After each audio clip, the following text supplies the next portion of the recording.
would do if you really wanted to play a Pokemon game, but it was released before you were a fan, or even before you were born. Also, you don't have the system to play it on, and to buy both that system and the game, it would cost an outrageous, annoying price. Well, I guess you should have been buying popular video games in 2003 instead of being a baby. Tough luck. Games get remakes. A remake or a re-release of some kind is inevitable for most popular games, as technology improves and new consoles get released. Sometimes they are even necessary to allow the game to be accessed to international audiences. Remakes bring games into a new situation where they can be enjoyed by old and new fans alike. Sometimes, new technology can realize a vision for a game that couldn't be done before.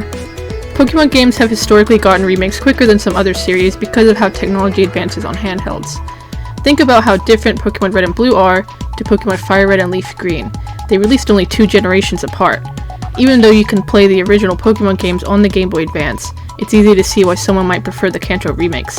It's even easier to see that someone might not even know that these games are remakes. However, there's a mystery going on in the realm of Pokemon remakes lately. What happened to the Gen 5 remake? Well, it's a good thing we have an expert on the case. Oh, here they are now. Hello, people call me the Remake Detective. I've been studying Pokemon remake patterns for a while now because I'm on a case to find out what happened to the Gen 5 remake. Yes, we all know Generation 5, Pokemon Black and White and their sequels. Popular opinion is that the Gen 5 remake went missing a few months ago, and no one has seen it since. To understand a remake, we have to think like a remake, and that means going back in time to study each remake game from the mainline series, find out why they exist, and figure out the pattern that connects them all, past, present, and future. So let's go over what I've found out so far and brainstorm this together.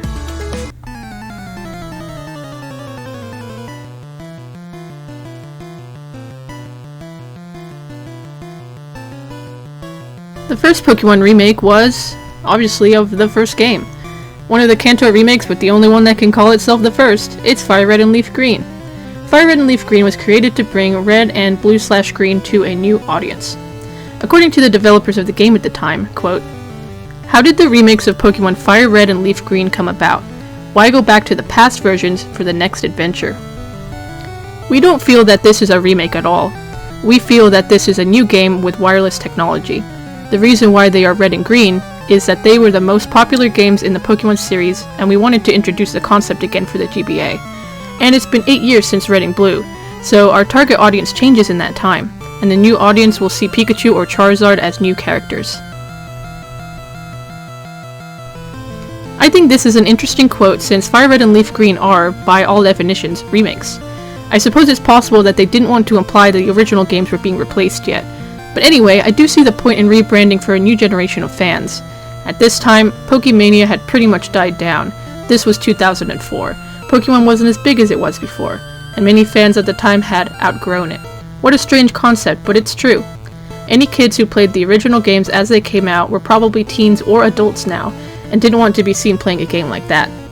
The older fans were also not expected to go out and play this game, based on a game that they already played, so Kanto had to be refreshed in order to get new eyes on it. The most obvious update that the new Gen 3 version of Kanto brought was the game now being in full color. I think these games still look pretty good today, on the DS anyway. The colors are very bright and inviting, and they match the settings in-game very well. This game also introduces a female protagonist in Leaf, who may have originally been planned to be playable in Gen 1, seeing as a character resembling her was depicted in promotional art back then. But an alternate player character was never realized until Pokemon Crystal version.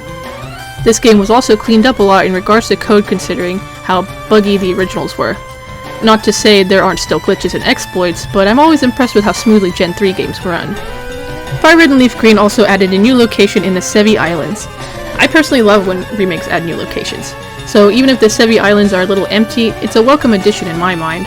This area has a few quests and some new Pokemon, and an area where the player can catch Moltres. This is also the only area in Kanto where the player can find berries. Getting into some of the cons with Fire Red and Leaf Green, these games are extremely faithful to an annoying extent in my opinion. There's no day and night cycle like was introduced in Gold and Silver and carried on to Ruby and Sapphire. There's no battery in the game cartridge at all, so it literally cannot happen. So much for getting time-based evolutions and encounters. I'm not sure why they admitted this other than the idea that they probably wanted this to play as closely as to the originals as possible. This is backed up by the fact that you cannot have any Johto or Hoenn Pokemon in your game until White later. And you also have to do additional quests on the Sevi Islands in order to even trade with your Gen 3 Hoenn games. You can't even have cross-gen evolutions like Crobat. This game will literally stop you, for no reason, until you have the National Pokédex. I think this is very frustrating, because it literally does not have to be like this. It's a poor choice, since one of the things I personally look forward to when playing a remake is building a new team that is different from what I could play with originally. When we talk about other remakes, I'll discuss how other games have handled this issue. Overall, I do think Fire Red and Leaf Green does a decent job at not only remaking Kanto, but introducing the series to the concept of remakes. They're definitely not perfect games, and they are probably the most faithful to the predecessors when compared to future remakes. But I think they achieve the goal of wanting to create a more accessible version of Red and Blue/Green, that a new generation will want to play. Even just online, I see way more people willing to replay Fire Red and Leaf Green than the originals, but the original games are still out there for anyone looking for a challenge.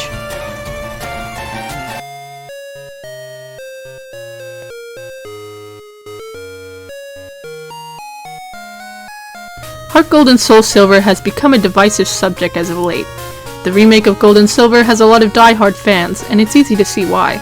These games are a lovingly recrafted version of Johto on the DS, complete with all 493 Pokemon that were in Gen 4, and even the original Kanto post-game that allows you to get 16 badges in Challenge Red. Gold and Silver were created to possibly be the final Pokemon games ever, and the ultimate sequel to Gen 1, which was a monumental task considering how the original Pokemon games shook the world. The Gen 2 games have never managed to outsell the originals, but they have a ton of fans regardless because of all the new features added. One of these features was the day and night cycle that I mentioned earlier. In order for this to properly work, a battery had to be placed inside the cartridge itself, and the time would be set upon starting the game. This works similarly in the GBA games, but what's different here is the Gen 2 games can literally not be played if the battery dies. It will wipe your save file and you'll have to replace the battery. In 2008, fans were seeing this happen to their Game Boy games. Since many were unable to play Johto at this time, fans were expecting the next new Pokemon game to be a remake of Gold, Silver, and Crystal. Not only did they get their wish, but these games were set to be bigger and better than ever. In contrast to the development of Fire Red and Leaf Green, the developers' goal with Heart Gold and Soul Silver was different. These games were created with both types of fan in mind: the veteran trainer who had already played Gold, Silver, or Crystal, and the new fan who maybe didn't even know that Heart Gold and Soul Silver was a remake. Here's a quote from an Iwata Asked interview. "Let's turn now to the games themselves. Morimoto-san, what sort of issues did you bear in mind as you worked on the remakes of Pokemon Gold and Pokemon Silver?" The first thing that I knew I needed to bear in mind was to respect the feelings of those people who'd played Pokemon Gold and Pokemon Silver 10 years before. I think that players have very strong memories of the game, so they'll think things like, this trainer is still strong, and if I do this here, this is going to happen. I knew I needed to respect these feelings. So you're saying that you wanted those people who'd played the game 10 years before to be able to feel a real self of familiarity when they played the new Pokemon. Right, but at the same time, there are a large number of players who had no knowledge of Pokemon Gold and Pokemon Silver, and who first played Pokemon on the Game Boy Advance or the Nintendo DS. While we were creating the game, we were conscious of making it so that these players could play with the sense that it was a totally new game. So it's not simply a remake of Pokemon Gold and Pokemon Silver. We were very greedy with the features we put in. Yes, we were incredibly greedy with the features this time around. We basically included all the game elements that had been in Pokemon Diamond and Pearl and Pokemon Platinum version. And greedy they were. 2 regions, over 400 Pokemon, complete with a pedometer out of box that expanded play with this game into the real world. Heart Gold and Soul Silver also introduced one of the most fan-favorite features of any game: walking Pokemon. It also added the Pokeathlon, the Battle Frontier, and the Safari Zone, 3 locations that were not even in the original Johto games. You can also listen to the original soundtrack in the game with the item GB sounds. These games went above and beyond what a remake should be. I guess you could say they put a lot of heart and soul into them.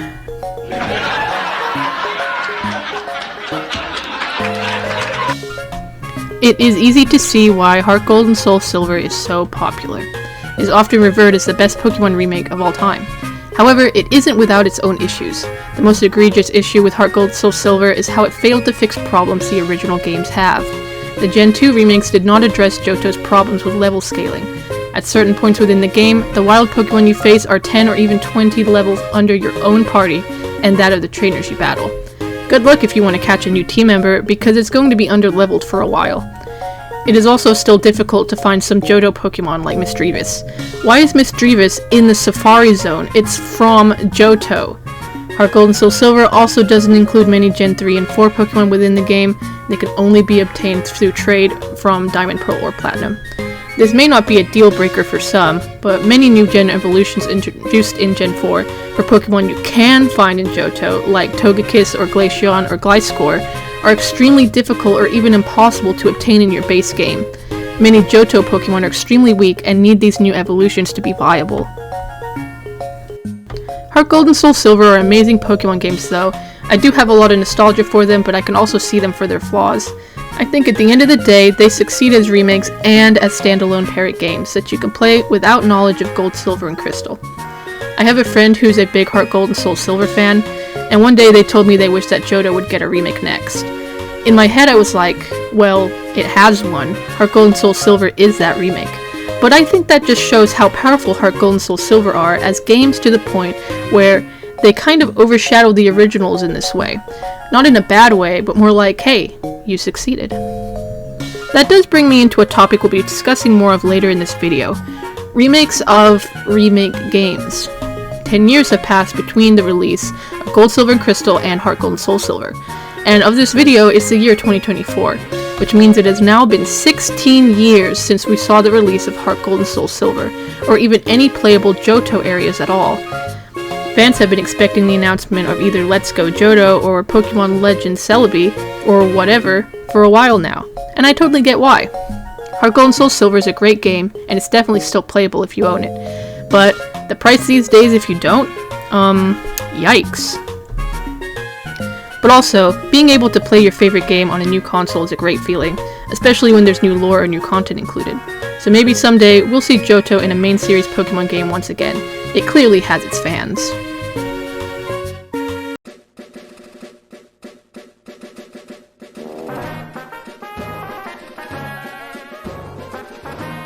The story of the Hoenn remake is one I remember very well. The internet was becoming more of a driving force in the Pokemon community, and, well, society in general. So, the year was 2012, and we saw the release of Pokemon Black and White 2. Wait, that's not the Hoenn remake. Exactly. Fans were hopeful that the 5th generation of Pokemon games would bring the Hoenn remakes. Since the 4th generation brought Gen 2, it was just next in line. But it didn't happen. Why was that? Did they forget? The original Hoenn games were having a similar issue to Gen 2, where the batteries in the games were dying, making it impossible to use clock-based events. So where was the remake? No, Hoenn wasn't forgotten about. I mean, obviously, since Hoenn was present in the Pokemon World Tournament. But Hoenn was never getting a remake here. By 2012, the 3DS had already released a year prior, so the devs were waiting to put Hoenn on a more powerful console. The DS, after all, could still play GBA games, and was still using a pixel-based art style for Pokemon games. For Hoenn, we had to go bigger. We had to go into 3D. But if you were a fan back then, you didn't know that yet. Gen 6 would not be announced until the next year, so we couldn't yet envision what the Gen 3 remakes would look like. Then the announcement trailer finally dropped in 2014, and literally only had the titles of the games, Omega Ruby and Alpha Sapphire. And with that came the birth of Hoenn Confirmed. Hoenn fans rose everywhere to create memes like this. As a Pokemon fan, you were lucky to escape a trumpet or two during this time. Even without any gameplay shown, everyone knew that this was going to be big. The first 3D remake. The hype was on. Omega Ruby and Alpha Sapphire would actually become somewhat of a retelling of the originals. Like Heart Gold and Soul Silver, the developers wanted a game that could appeal to new and returning players, and players of all ages. When asked how Game Freak keeps games fresh, Junichi Masuda said, "We're making new games here. We really wanted them to have a lot of surprises. We didn't just want to have a straight port with new graphics. Of course, there still would have been a big nostalgia factor for a lot of people had it been just a straight port. But one of our goals was to make things different for people who had played the originals and experienced a lot of things that left a good impression of them." For example, Ruby and Sapphire was the first time a Pokemon game was on a Game Boy Advance instead of an 8-bit Game Boy, So we wanted to try and recreate that feeling of entering into this new graphical style and how we could make people have that memorable experience again in a new way. It's also why we decided to have Pokemon appear on the map more than ever before, to give you this feeling that you're surrounded by Pokemon in the environment. So there's a variety of things we've fleshed out and new features we've added to surprise people.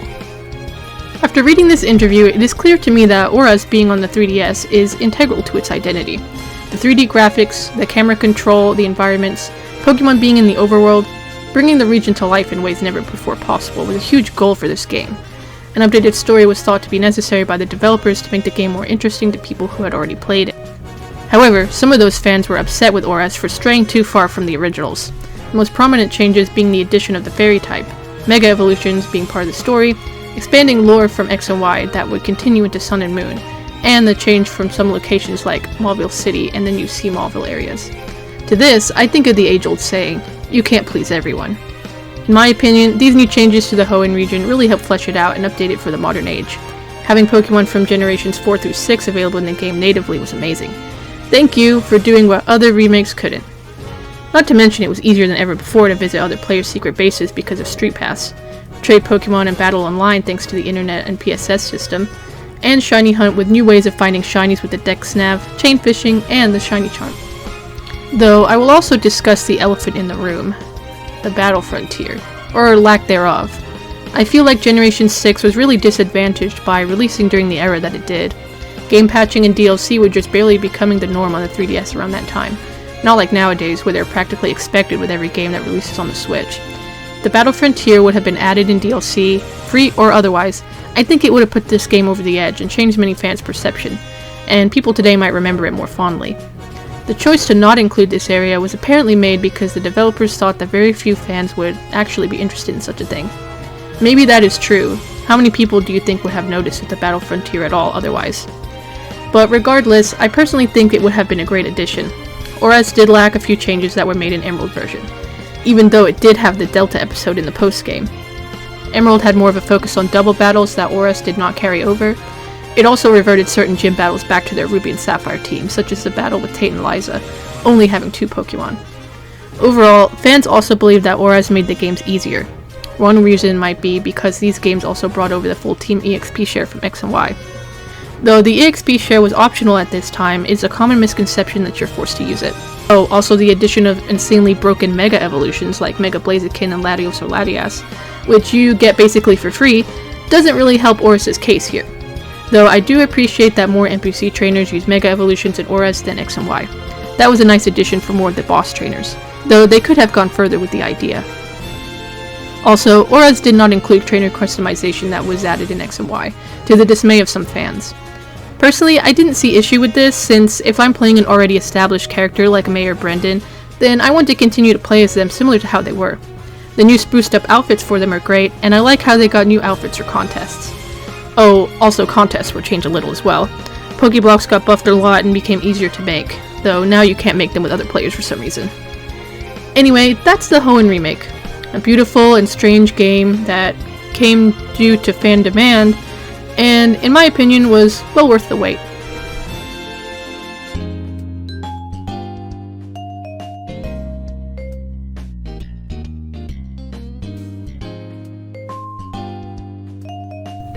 So, we've already discussed a lot and found some evidence. I figure we would take a break here and lay out what we know. This will get us closer to finding out what the Gen 5 remake is. Now, there is no specific number of years between original games and their remakes, but there is a pattern. Remakes typically happen in generations multiplied by 2, not counting Gen 1 of course.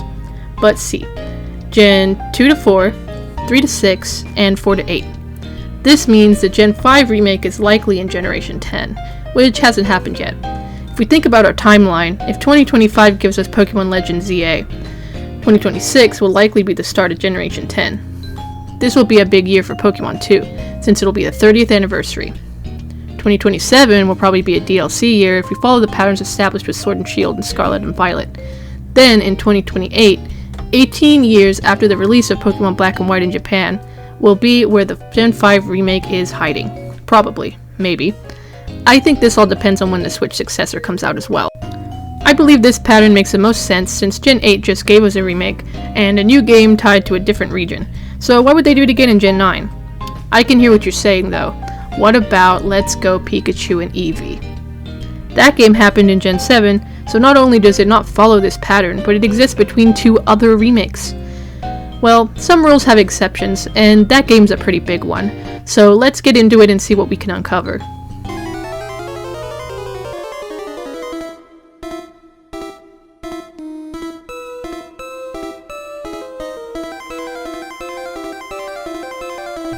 The next on our list is Let's Go Pikachu and Let's Go Eevee. These games are Kanto remakes released in Generation 7, and the first Pokemon games on the Nintendo Switch. However, these games are not remakes of Red, Blue, or Green, but actually Pokemon Yellow, Special Pikachu Edition. So this is the first ever third version remake. Well, kind of. Pokemon Yellow is a different kind of beast. The third version in Generation 1 is actually the Japanese version of Pokemon Blue, which is what players outside of Japan got to begin with. Anyway, this game was created to tie into the Pokemon anime at the time. Obviously because Ash has a Pikachu, and Pikachu's your starter in the game. But where does Eevee come in, you may ask? Well, Eevee is your rival starter in Pokemon Yellow version.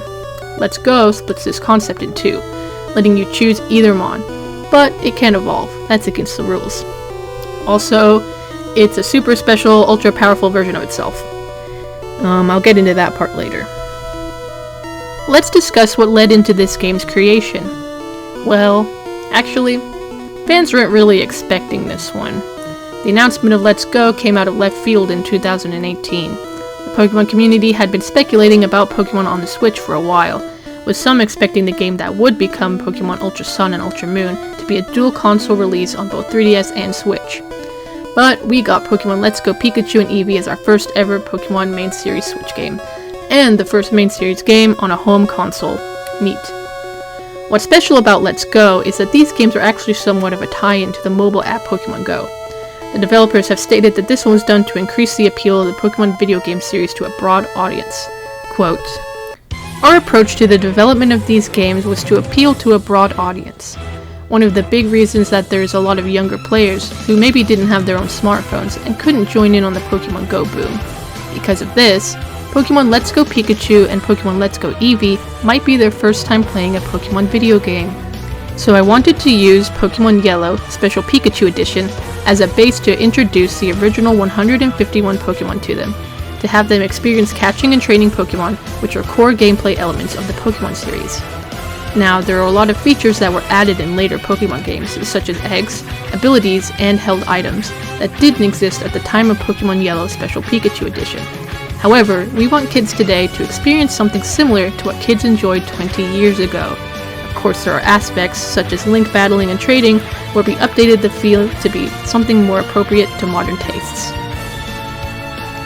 Basically what this means is that the Pokemon Company saw the success of Pokemon Go, and used the opportunity to create a similar game that a new audience could enjoy. I can definitely see the logic behind that. Many see the launch of Pokemon Go in 2016 as a second Pokemania, a reference to the Pokemon craze of the 90s when the games first came out in the West. After all, it had also been 20 years since the original Pokemon games came out at that time. While Pokemon celebrated its 20th anniversary in 2016, Pokemon outside of Japan celebrated 20 years in 2018, when Pokemon Let's Go released. So I see this game as kind of a celebration of that anniversary too. Also, Pokemon Yellow came out in 1998 in Japan, so it really does make sense in the end. Several people all around the world who had never touched a Pokemon game before downloaded and played Pokemon Go, and many still do. I can imagine that there were a lot of fans who enjoyed Pokemon Go so much that they decided to try out a Pokemon game for the first time, and the launch of the Nintendo Switch helped with that even more. So, Pokemon Let's Go Pikachu and Eevee existed as a gateway of sorts to the Pokemon universe, simple and easy to get into without being too complex. Now, let's get into the nitty-gritty about Let's Go and how it differs from Pokemon Yellow version, as well as from other conventional Pokemon games.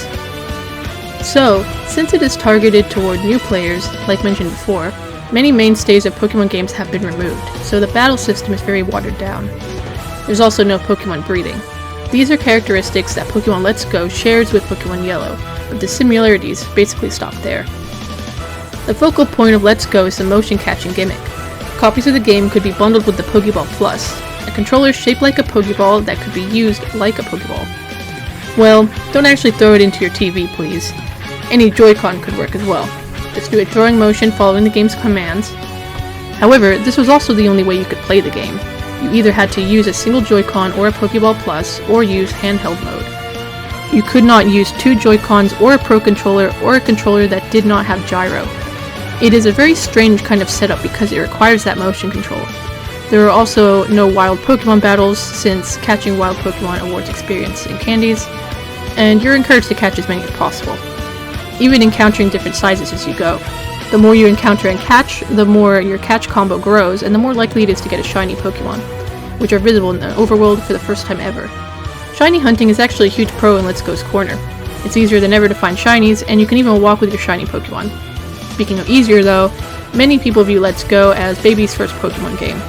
The fights are mostly not challenging, especially if you do utilize the Pokemon candies and catch a lot of species to gain experience early on. Your starter Pokemon is also kinda cracked, with buffed stats and also being able to utilize exclusive moves. Learn all the HMs as well, without having to actually learn the move. You get insane friendship buffs too, like with any Pokemon, but especially your partner Pikachu or Eevee. Also, did I mention that this game comes with a free mythical Pokemon? If you have the Pokeball Plus, you can go through your entire game with Mew. For a while, this was the only way to get Mew on the Switch. This game also changes the original Kanto story. You are not Pokemon Trainer Red, or even Leaf. You are Chase or Lane, and your rival is not Green or Blue, but Trace. That's fine, I suppose. Sometimes remakes add different characters to play as. But the thing is, Red, Blue, and Green, not Leaf, Green is a different character, are all present in the game. All 3 of them already kinda did their thing. But this makes no sense, because you, the player, are actually the one stopping Team Rocket and becoming the champion, not them. Let's Go exists in this weird alternate universe for some reason. Also, Mega Pokemon are here, and so are Lowland forms, and this thing? Yeah, Meltan and Melmetal are the only Pokemon not from Generation 1 in this game. This goes back to the Pokemon Go tie-in, since you have to transfer it in from there. You can transfer any Generation 1 Pokemon or a Lowland form of one to Let's Go directly from Pokemon Go without having to go through Pokemon Home, which is nice. But yeah, Let's Go is a weird beast. It is a remake by technicality.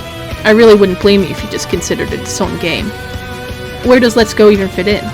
It's also in this weird Generation 7.5 where it's not a Gen 8 game, but it's on the Switch, but it can't directly communicate with the rest of Gen 7, but it communicates with Pokemon Go and Pokemon Home, and, well, it's just weird. Does Let's Go replace Fire Red and Leaf Green as a definitive way to play Kanto? I would say no, but it is the more accessible game.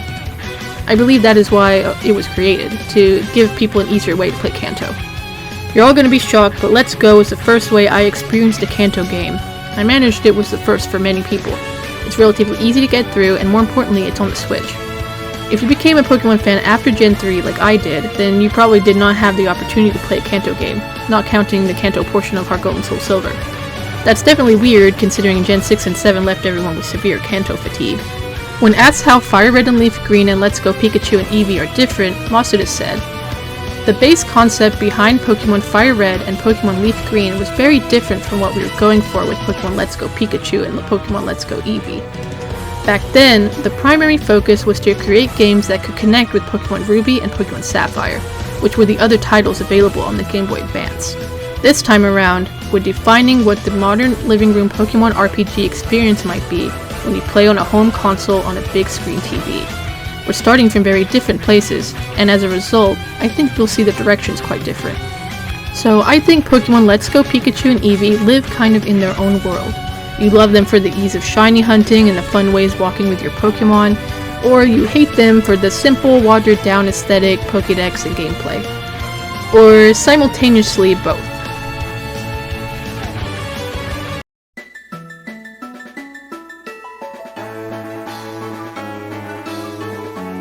Not long ago, I introduced you all to the idea behind Hoenn Confirmed, right? Well, there's a good chance you're actually more familiar with his descendant. That's right, we're talking about Sinnoh Confirmed. The story of the Sinnoh remake starts similarly to Hoenn. Fans were waiting with bated breath during Gen 7 for the return of Sinnoh on the 3DS, only for Ultra Sun and Moon to be announced instead. Yikes, well, The Switch is out now, so maybe... oh, never mind. I feel like the constant denial of the Sinnoh remakes just fueled the fire even more. I mean, they were obviously coming eventually. The official Pokemon Twitter account even teased it several times. The original Gen 4 games just kept going up in price, online service for DS games was discontinued, and people really just wanted to see Sinnoh again. I mean, look at how well Diamond and Pearl sold. It's not surprising. But what kind of remake would it be?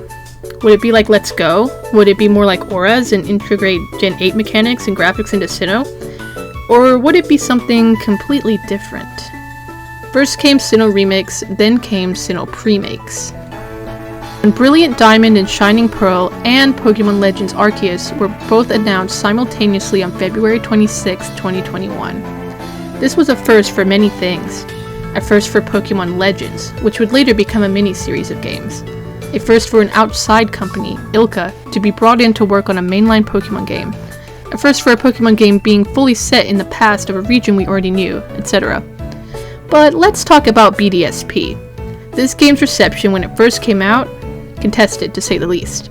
Though these days it seems like not many people discuss it at all. It's hard to bring this game up in conversation because of how many people just hate its entire existence. 3 years later, it's ignored, almost completely forgotten about.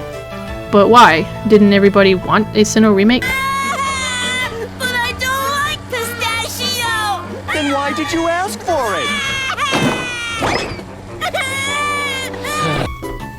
Yes and no. See, I believe most people's issues with BDSP aren't necessarily with what it is, and more of what it is not. The hype season before BDSP revolved around ideation of how Sinnoh would look reimagined. Many fans had big ideas on how Mega Evolution or Dynamax would tie into the Sinnoh region. But if there's one word that kept ringing in everyone's ears, it was the word faithful. From its very first reveal, BDSP was announced as a faithful remake. I grew very tired of hearing this word. Faithful, faithful, faithful. What did it even mean? In this instance, BDSP being a faithful remake means that it did not stray very far from the original Diamond and Pearl games. The story is the same, Pokemon found in the region are the same, no Pokemon from Gen 5 and onward, etc. The visuals are pretty similar as well, basically upscaling the 2D sprites into 3D models. But is that not what we expect from a remake? Fire Red and Leaf Green did basically the same thing. What was this game supposed to be like? Well, recall that I said BDSP are remakes of Diamond and Pearl. This excludes Platinum version, which is highly regarded as not just the definitive way to play Sinnoh, but also one of the best Pokemon games of all time by fans. The fact that BDSP excludes Platinum content was basically a swing and a miss. This wasn't new, however. All of the remakes that we have discussed have excluded content from their third version. I would say the closest to actually including that content was Heart Gold and Soul Silver with the side plot with Suicune and Lucene. But some content from Crystal version was not carried over. In the case of BDSP, it isn't just the Battle Frontier problem that we saw with ORAS, though it was also that. The upgrades made in Platinum are generally considered to triumph over Diamond and Pearl, basically fixing most of, if not all of the issues the games had. For instance, Platinum expanded the Sinnoh Pokédex to include more Pokemon to round out the roster, the most obvious being more Fire and Electric types for the Fire and Electric specialists of the region to use. Platinum also made it easier to get some of the evolutions introduced in Gen 4, as well as allowed you to get Pokemon such as Eevee and Rotom a lot earlier in the storyline than before. Platinum also fixed some of the pacing of the game, moving some Cyrus fights around and making Fantina the third gym leader instead of the fifth. There are many more things that Platinum added, but I'll stop there. BDSP not including these features, not even in a Platinum episode or DLC, does not help its case. There's really not a reason why these features were left out, other than to just make BDSP as close to Diamond and Pearl as possible. Part of this might have been because an outside company was brought on to create the game. Does that mean that BDSP did not add anything new? No, it certainly did introduce some new changes to the game. The games include the Fairy type from Gen 6 and the EXP share from Gen 8. Movesets have also been updated and the TM list changed. The game corner was turned into the Style Shop, meaning you can now buy outfits for your character. You can also choose your character's skin color from a list of presets, a first for our protagonist Dawn and Lucas. Contests have been changed into more of a rhythm game style, and you can now walk with any of your Pokemon basically anywhere in the overworld, not just a select few at Amity Square like in the originals. The underground has been expanded with new statue decorations for your secret base, and Pokemon hideaways that you can enter to catch Pokemon, some of which are rare on the surface. You can also catch several legendaries in the new post-game area. HMs are also obsolete, now becoming a Field Moves app on your Pokédex that you unlock as you progress. Honestly, that was the most welcome change of all to me. Replaying Sinnoh is such a slog when you have to carry around like 8 field moves at any time. I will absolutely replay BDSP over Diamond and Pearl anytime if I no longer have to build my team around HMs. The game also runs a lot faster, which if you played the original Diamond and Pearl you already know is a huge improvement of itself. The visuals in this game were a hotly debated subject from the very first reveal. This game goes for what fans have called a chibi style, meaning the characters are small and cute with larger heads than their bodies. Most of the community really hated this decision. Coming off the heels of Sword and Shield, fans expected BDSP to have more realistically proportioned, full-scale characters. But this goes back to that faithful idea. Pokemon games on the DS were top-down. In order to not have to completely recreate the entire world, this distinction would have to be kept in some way. Personally, I feel the visuals grow on you as you play the game. The towns and other areas look great. If the character models bother you, just enter a battle. The character and Pokemon models look pretty good in battle, but what's even better are the battle backgrounds. Seriously, the atmosphere was nailed here. Also, the music is pretty great too. Even the new songs that were added in Ramona's Park are bangers. But if the new town and route songs aren't your thing, you can always turn on the DS Sounds item. I think it's great they added that, since the DS songs sound so crisp through the Switch speakers. Anyway, I'm the Sinnoh guy, so I could probably talk about BDSP all day, the pros and the cons. I think the game does get a bit of a bad rap. I see people rank BDSP dead last when they do tier lists, but the original Diamond and Pearl is above it. That makes no sense to me. If they are, as the general consensus, the exact same game, then shouldn't they be ranked the same? I also do believe that BDSP is the definitive way to play Diamond and Pearl, but not Sinnoh in general. If you have a Switch, BDSP is the way to go. But if you have a DS, you should go play Platinum version, for sure. Well, if you can find a copy, geez. That's another good thing about BDSP, they're a hell of a lot cheaper than the originals. Recall that remakes are an opportunity to make games more accessible. Cost is definitely a factor in that. BDSP is just so strange as a phenomenon. A game that was hyped up for basically a decade just fizzling away. Even as the expert on the case here, I could not find any kind of interview for this one from Game Freak or Ilka, so let me offer my own hypothesis. I believe BDSP was created because fans wanted it. For the fans who like the classic, no-nonsense Pokemon games. No gimmicks, just you, fighting God or saving the world or whatever. Secondly, I think it was created as the antithesis of Pokemon Legends Arceus. To me, these games are two sides of the same coin. I mean, they were even announced together, and Arceus serves as a sequel of sorts to BDSP. And a prequel at the same time. Weird, right? Basically, these games were created to satisfy two requests. To do something the same, and to do something different. This game is faithful in contrast to Pokemon Legends Arceus. Now, if you're like me and you just like Pokemon, then you're like, oh boy, 2 cakes. This strategy did work out, just look at how well BDSP and Pokemon Legends Arceus sold. Though also, if you're like me, and you like Sinnoh, then you're also left wondering what the Sinnoh remake could have been like in another universe.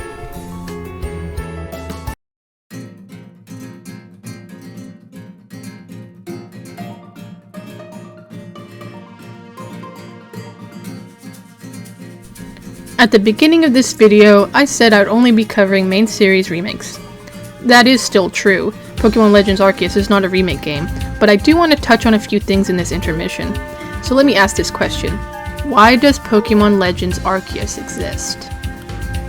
Well, if you watched the previous section, I said it was to do something different. That is true, but it is to do something different in a region we already know. That's the key thing here. I believe many regions we've already visited can benefit without a straightforward remake. We could revisit them in other ways too, such as with Pokemon Scarlet and Violet's DLC taking us to Unova in the Blueberry Academy. Sure, I don't think this is exactly the same thing. We don't actually get to travel to any Unovan towns or locations that we know, but it does expand the world of Pokemon in a way that doesn't just make each region seem like a one-off.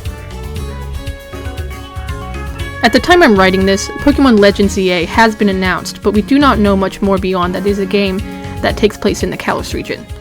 I think turning Pokemon Legends into a sub-series was an amazing idea. Think about if they just decided to remake Pokemon X and Y on the Switch. Sure, that would have been pretty cool, but what would the point be? It would be the same game that we had already played. We have 9 main series Pokemon regions at this point, and many of them we've only visited once or twice, with the exact same story. Creating a new game around an existing region is an opportunity to expand the lore. We don't always need remakes. And that leads me into the final section for this video.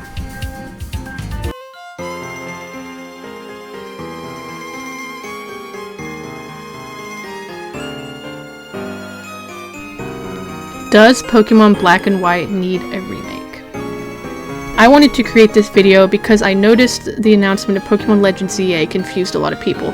The question that has plagued us from the beginning is, where is the Gen 5 remake? As I try to help us find it, the more I come to the conclusion that it didn't actually go missing. In fact, it doesn't need to exist. I know there's a lot of bias coming from me since I really enjoy these games, but I believe that the Gen 5 Pokemon games have aged significantly well. Honestly, better than most. As I think of Pokemon remakes in years past, I consider how Unova would look. How would the region I know look if made into 3D? Would all of the soul of the beautiful pixel art be sucked out of it? Would a Black and White 3 be created? Would the games be combined? Or would remakes of Black and White 2 also have to be made? Would they be left out considering they aren't the core Generation 5 game? Now I'm wondering, amidst strange reboots and rushed faithful adaptations, do we even need remakes of Pokemon games? Maybe a port would be nice and help fix this. An HD 2D remaster would be cool. I would still love classic remakes of side series games like Mystery Dungeon, Ranger, Conquest, etc. But the core series? I don't know the answer to that. What I do know is we need more Pokemon games like Pokemon Legends. The Pokemon world is too rich in ideas to let regions be left behind. Give us new adventures in old locales. I want to see ancient Unova and learn about the Abyssal Ruins when they were new. Next time I play Johto, let's make it the future. Give this world a refreshing new story and bring in some characters with the returning ones. I know it can be done. So there you have it. The Pokemon Black and White remake will probably happen. Or it might not. But I'm fine with being patient and seeing what will happen. Remakes let us explore the classics time and time again, but it's also great to see new stories. There will be a day where they become classics too.